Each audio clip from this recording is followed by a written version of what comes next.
Itu semua bukan karena kuat gagah kami Bapa, itu semua karena anugerah. Sudah sebentar kami akan mendengarkan sebagian dari firman-Mu Tuhan. Tuhan mau memberkati kami, Tuhan mau urapi setiap ucapan yang ada di mulut kami, agar menjadi berkat bagi orang-orang yang mendengarkannya.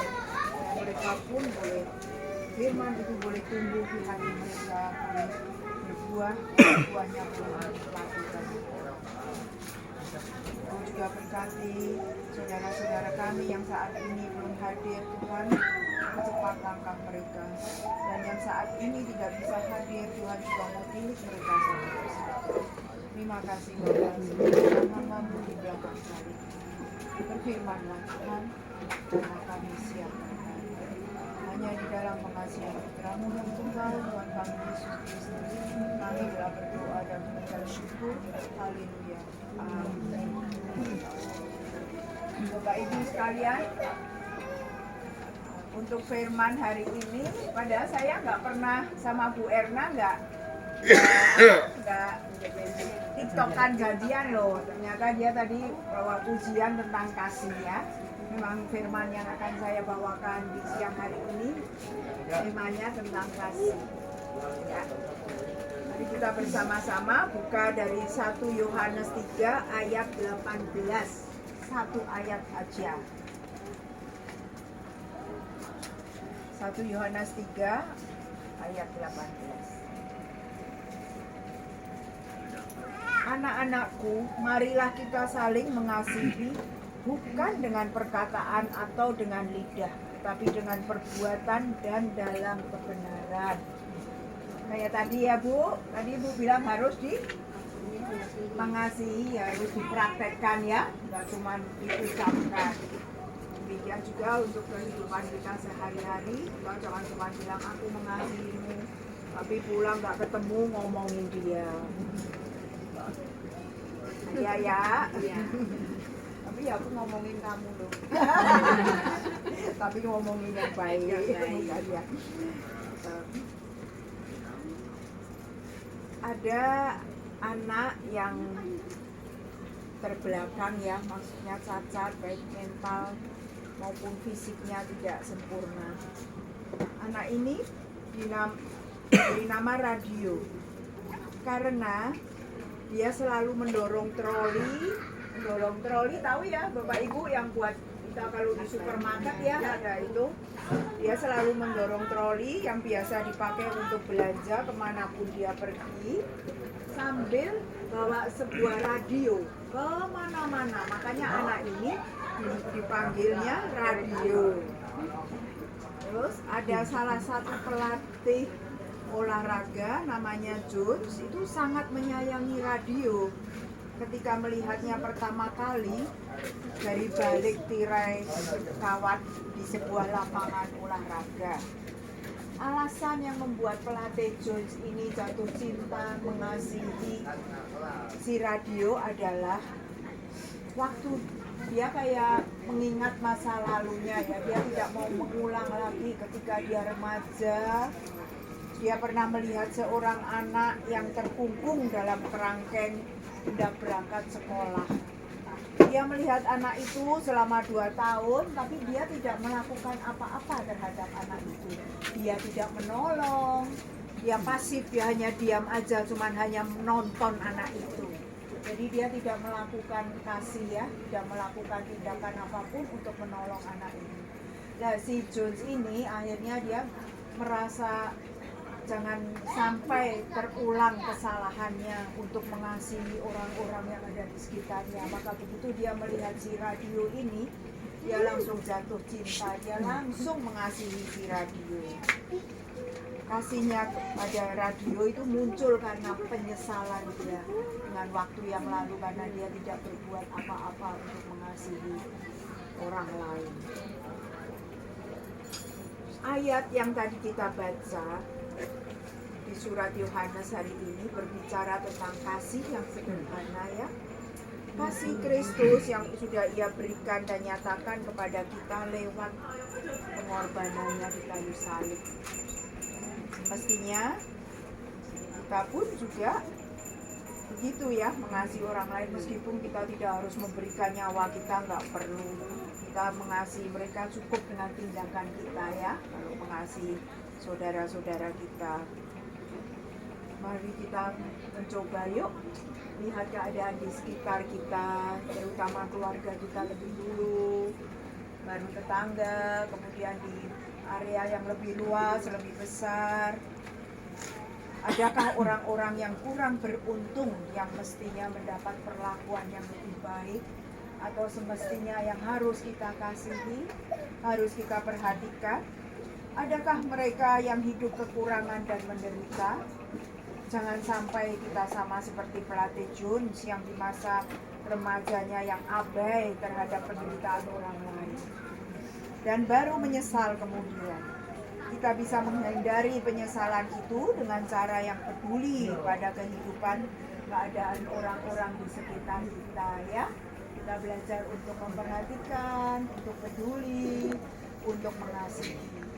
Kita bisa loh memberi tanpa mengasihi ya, tapi kita nggak bisa kepada sesama kita ya. Jadi kasih itu tidak hanya diucapkan, tapi harus dilakukan, dipraktekkan ya. Itulah kasih yang sejati. Terima kasih, Tuhan Yesus memberkati. Semoga kita bisa saling mengasihi pada sesama kita ya.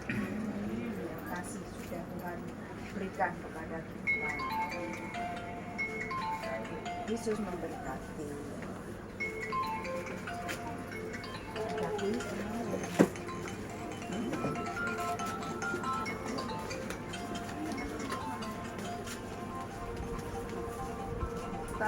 Tadi firmannya tentang apa? Ya, sebelum kita masuk ke dalam kuis ya, kita nyanyi dulu kasih pasti pun kita itu aku agamanya Kristen, aku agamanya Kristen. Tapi kalau kita tidak dipilih oleh Tuhan, kita akan jalannya enggak seperti orang Kristen. Jadi orang yang kita sekarang itu orang yang percaya sama Tuhan Yesus itu adalah orang yang terpilih. Betapa besarnya kasih Tuhan dalam kehidupan kita ya. Nomor satu, kita dipilih, kita sebagai anak-anak Tuhan Yesus. Nomor satu, kita diselamatkan. Kita menjadi ahli waris kerajaan surga. Dimeteraikan kalau kita menerima menerima janji Tuhan Yesus, kalau kita menerima dan percaya sama Tuhan Yesus. Nomor satu itu percaya. Kalau kita percaya sama Tuhan Yesus, apapun yang kita doakan, kita pasti mendapatkan. Karena apa? Di dalam hidup kita ada Roh Kudus. Roh Kudus itu yang menuntun dan menguasai hidup kita. Apapun jalan kita, kalau kita setiap pagi berdoa, Tuhan pimpin aku, Tuhan senantiasa memimpin kita di dalam setiap langkah kita. Nah, marilah kita menyebarkan kasih yang telah Tuhan berikan. Ini buka apa? Oh, kita sudah datang ya? Iya, mungkin si Ayu masih di jalan. Ini tadi tentang kasih ya Bu ya, Bu Maria ngasih tahu tentang kasih, bahwa kasih itu kita itu kasih itu harus lemah lembut, kasih itu bisa memaafkan, kasih itu murah hati, kasih itu saling mengasihi, saling mengampuni. Jadi kalau kita sudah menerima kasih Kristus, hidup kita pasti diubahkan. Tapi kalau kita itu katanya sudah ikut Kristus, tapi hidup kita masih hidup yang lama, kelakuan kita, tingkah laku kita, perbuatan kita masih hidup seperti suka marah, berantem, tidak mau memaafkan, itu bukan kasih. Tapi masih hidup yang lama. Kalau hidup yang baru, kita sudah diperbarui menjadi ahli waris kerajaan surga. Nah, ini ada game ya. Quiz. Ada quiz.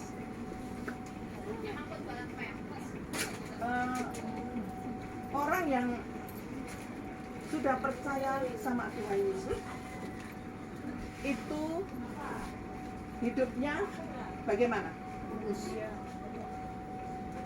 Selain kudus, apa? Murah hati, sayang, kasih, sabar. Betul. Nanti kalau anu angkat tangan ya. Terus Tapi udah pinter. oh, udah. Lama malah malu-malu ya. Bukan nggak pinter, malu-malu. Orang yang sudah menerima Tuhan Yesus sebagai Tuhan dan Juru Selamat, hidupnya apa? Tadi kan saya penuh kasih boleh. Hidupnya apa ada? Selain itu, Akan diselamatkan. ya sukacita, ada sukacita dan hidup kita diubahkan dari kelakuan yang lama menjadi yang baru. Hidup yang lama menjadi hidup seperti Kristus hidup. Kristus hidup itu isinya tentang kasih. Jadi siapa tadi yang mau ini jawab? Ini ya. Bu Sinta. Enzo, Mama Kenzo. Oh iya. Ya tinggal satu lagi ya. Kalau kita hidup di dalam kasih Kristus, kalau kita sudah menerima kasih Kristus, di dalam diri kita ada siapa? Yesus ada di dalam hidup kita ya. Galatia 2 ayat 20. Namun aku hidup, tapi bukan lagi aku sendiri yang hidup, tapi Kristus yang hidup di dalam diriku. Dan hidupku yang kuhidup di dalam daging adalah hidup oleh iman dalam Anak Allah yang mengasihi aku dan menyerahkan dirinya untuk aku. Jadi betapa pengorbanan Tuhan Yesus di dalam kehidupan kita untuk menyelamatkan kita. Ya. Jadi kita yang sudah menerima Tuhan Yesus dan percaya sama Tuhan Yesus, pegang erat-erat itu. Karena kalau hidup di dunia kan cuma sementara ya. Tapi hidup di surga adalah kekal. Kita yang sudah menerima Tuhan Yesus, kita pasti selamat masuk surga ya. Amin. Jadi